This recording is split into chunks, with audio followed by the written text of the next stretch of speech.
다음 두 번째 질문, 증명 방해에 관련해서 질문이 있습니다. 그래서 학설은 녹화에서 따로 안 달아주셨는데 수험적으로 중요하지 않은, 원래 학설이 안 달았는지 내가 정확하게 생각 안 나는데 봅시다. 우리가 이렇게 특히 뭐 의료 가호 같은 소송에서 이미 이제 수술하다가 이렇게 그 사전에 차트 작성하고 뭐 수술실 들어가고 하는데 이제 사건이 터지면 이 차트 진료기록부가 이제 증거로 제출될 거 아니에요. 그 진료기록부가 이제 막 약간 전문 용어로 써 있기 때문에 잘 모르는데, 그래서 의료성이 힘들고 또 의료 과실이라는 걸 인정받기도 힘들고, 또 어떤 행위가 있는데 의료소송에서 과실도 인정받기 힘들고, 또 과실과 손해와의 인과관계도 힘들고 해서 의료가호 소송에 이제 손해배상이 힘들긴 한데, 의사 측, 병원 측 입장에서는 여기에 좀 찜찜한 기록이 있으면 고치려고 한다라는 거죠. 또 이것을 이쪽에서 입수해 가지고 과실이라든지 인과관계를 피해자 측에서 증명하려는데 안 내놓으려고 하죠. 자기네가 뭔가 하기 찜찜한 게 있으면. 그러니까 제출을 않는다든지 막 고치려고 하는, 거의 이제 범죄죠. 의조하려고 하는 뭐 이런 상황도 있죠. 또 뭐 이건 좀 우스갯인데 이제 최근에 뭐 파기하고 밤에 몰려가서 막 그런 경우도 있을 수 있고 한데, 뭐 의료가뿐만 아니라 일반적으로도 이런 것에서 이게 증거로 쓰이는 데 대해서 완벽하게 이걸 증명을 이제 방해하는 행동. 그러면 이쪽에서 피해자 측에서 증명을 해야 되는데, 피해자 증명하는데 이런 거를 갖고 증명하려는데 이것을 갖다가 증거가 구조적으로 편제됐다고 그래요. 구조적으로 이건 어떤 소비자 피해 소송에서는 대기업이 그 제조나 이런 과정에서의 그런 걸 다 갖고 있는 거죠, 정보를. 의료 소송에서는 이제 이름 병원이나 의사 측이 갖고 있는 거죠. 이런 것이 증거의 구조적 편제라고 하는 용어를 쓰는데, 그러니까 이 증거를 어떻게 우리가 입수하느냐. 미국은 디스커버리라고 해서 사전적으로 그냥 딱 형사소송처럼 압수수색이 딱 들어가면 좋겠는데, 민사소송은 그게 없어요. 그러니까 미국은 그래도 민사 여기서 디스커버리 제도가 있으니까 우리도 그런 사전 게시시키는, 떳떳하면 서로 게시해서 갖다 따지자 해서 여기서 증거가 게시되면서 승패가 어느 정도 윤곽이 드러나니까 미국식으로 보면 여기서 타협이 되고 화해가 되고 해결이 되는 분쟁이, 이런 경우 많다라는 얘기를 들어봤을 거예요. 이게 다 유기적으로 이렇게 연결돼서 그러는 거죠. 우리는 이런 사전 게시 디스커버리 제도가 지금 없어요.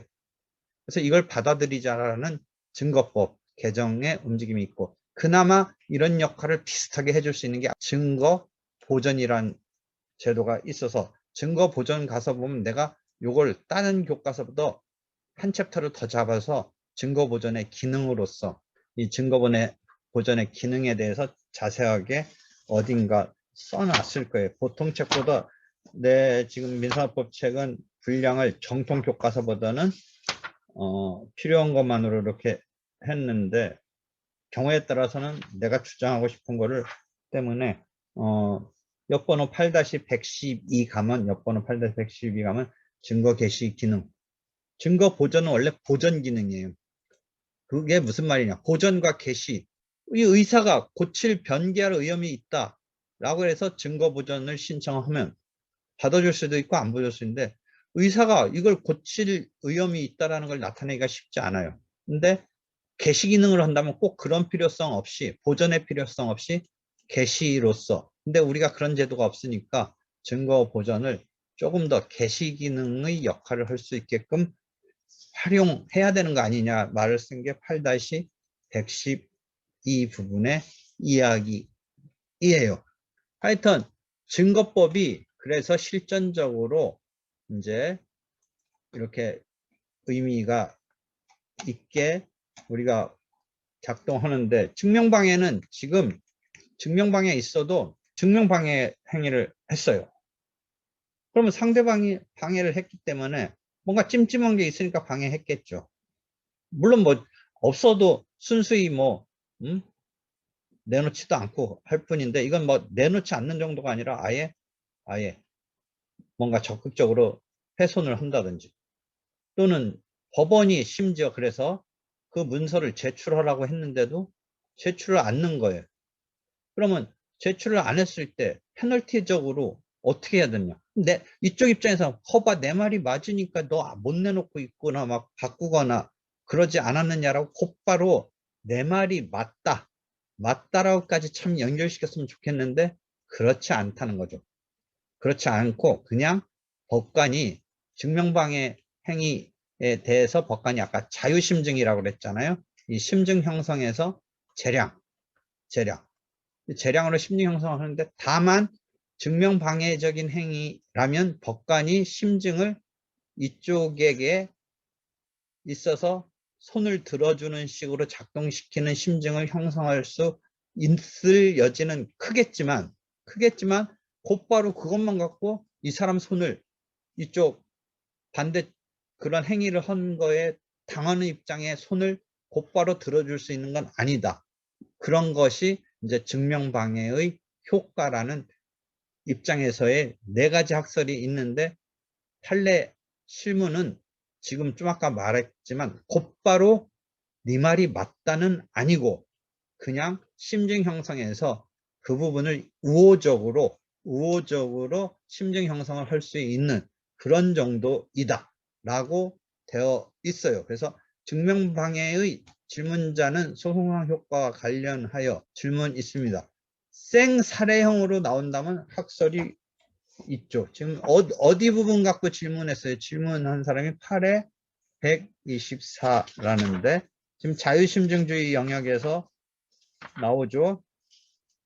자유심증주의에서 관련 문제로 8회 123이 위법수 집증과 아까 말했던, 그다음에 8회 124가 증명방해인데, 이렇게 방해행위가 있을 때 그 다음 면 가서 보면 아까 내가 4가지 정도 학설이 있다고 했는데 여기 3가지 정도로 적어놨네요. 그죠?